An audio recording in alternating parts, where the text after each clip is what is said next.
இன்றே டவுன்லோட் செய்து உங்கள் ஃபேவரட் ஷோக்களை என்ஜாய் பண்ணுங்க. ஏன்பா கடைசியா சொல்றோம், ஒண்ணு அந்த புள்ளைய கூட்டிட்டு போய் வாழ வைங்க, அப்படி இல்லன்னா அந்த பொண்ணு கேக்குற நஷ்டஈட கொடுத்துருங்க. நஷ்டஈடா? நாங்க எதுக்கு நஷ்டஈடு கொடுக்கணும்? நியாயமா அவளாலதான் எங்களுக்கு இழப்பு ஜாஸ்தி, அவதான் எங்களுக்கு நஷ்டஈடு கொடுக்கணும். இது ஆகிறது இல்ல தம்பி. ஊருக்குள்ள நல்லது கெட்டதுன்னு 1000 இருக்கும். இப்படி பஞ்சாயத்து சொல்ற எதுக்குமே முடியாதுன்னா அப்புறம் மொத்தமா ஊரை விட்டு ஒதுக்கி வைக்க வேண்டி வரும். அப்புறம் ஊரு சொந்தம்லாம் வேண்டாமா? சரிங்க, நஷ்டஈடா என்ன கேட்டாலும் நான் கொடுக்க தயார். நான் என்னன்னா என்ன பேசுற நீ? அவ என்னமா கேட்க போறா, விடுமா. இவரை வச்சுக்கிட்டு ஒண்ணுமே பண்ண முடியாது. நான் கேக்குறது ஒன்னே ஒண்ணுதான்.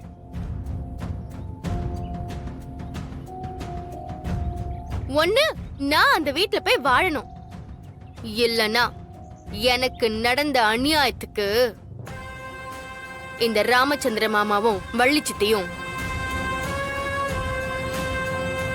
இந்த சபையில இத்தனை பேருக்கு முன்னாடி என் கால்ல விழுந்து மன்னிப்பு கேட்கணும்.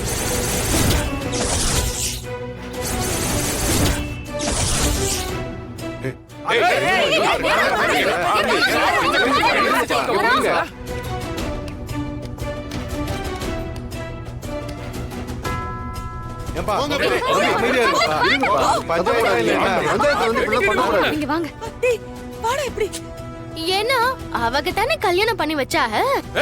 யாரும் பார்த்துட்டு கால்ல விழுந்து சொல்ற? யாரு இருந்தாலும் பரவாயில்ல, அவளை வெட்டிடுவோம். முன்ன கார்த்தி கார்த்தி வேணாம். போனா போகுதுன்னு சபைக்கு மரியாதை கொடுத்தா மன்னிப்பு கேட்கணுமோ? மோனை கொன்று. வேணாம், யார் துள்ளுனாலும் சரி, என் முடிவுல எந்த மாற்றமும் இல்ல. மாமா, நீங்க இவ முன்னாடி தலை குனிஞ்சு நிக்கிறத எங்களால பார்க்க முடியாது மாமா. இவெல்லாம் ஒரு ஆளுன்னு இவகிட்ட போய் மன்னிப்பு கேட்டுக்கிட்ட. வாங்க மாமா, கிளம்பலாம். ராமச்சந்திரா, நீதான் அவ என்ன கேட்டாலும் செய்யறேன்னு சொல்லி ஒத்துக்கிட்ட. இப்ப முடியாதுன்னா அந்த புள்ளைய கூட்டிட்டு போய் உன் பையன் கூட வாழ வச்சுதான் ஆகணும். என்ன சொல்ற?